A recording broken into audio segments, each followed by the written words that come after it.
I had an interesting moment when Natalie was just an infant, and she's laying on her blanket, and she's pretty young. I can't remember what. Gene could tell you exactly what day everything happened. Yeah. I don't know what month it was or anything, but she's trying to roll herself over on the blanket and can't do it yet. She's flopping around like a trout in the bottom of a canoe.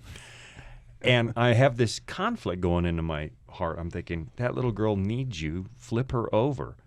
And then I sat back thinking, no, she needs to learn to flip herself over. This went on for like 27, 28 minutes. And then I found myself admiring her persistence. I mean, you're talking about her slamming the drawer over and over, and I'm thinking, no, I'm just going to watch this out. And I think I learned something about God that day. It's like sometimes he lets me wrestle because... Yeah. And the big moment for me, the aha, was when she finally flipped herself over, and she was just a baby, and she looks at me and makes eye contact, and at that second it's like she was saying, I did it.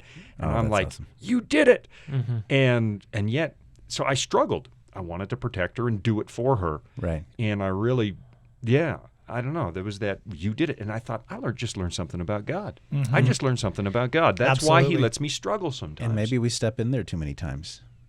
Maybe so. Not giving them the opportunity. I feel like I did that with my son. Like, it's the first one, and so you're just like, oh, what do you need? Okay, I'll flip you over and let's do this. And the second one, we're just like, well, you'll figure it out. And she's the one with the stronger will now, and it's like, oh man, And now I'm going through that with my son, letting him fail. And that's the dance of a parent, like trying to figure out when you should intervene and when you pull back and let them learn a lesson. Yeah.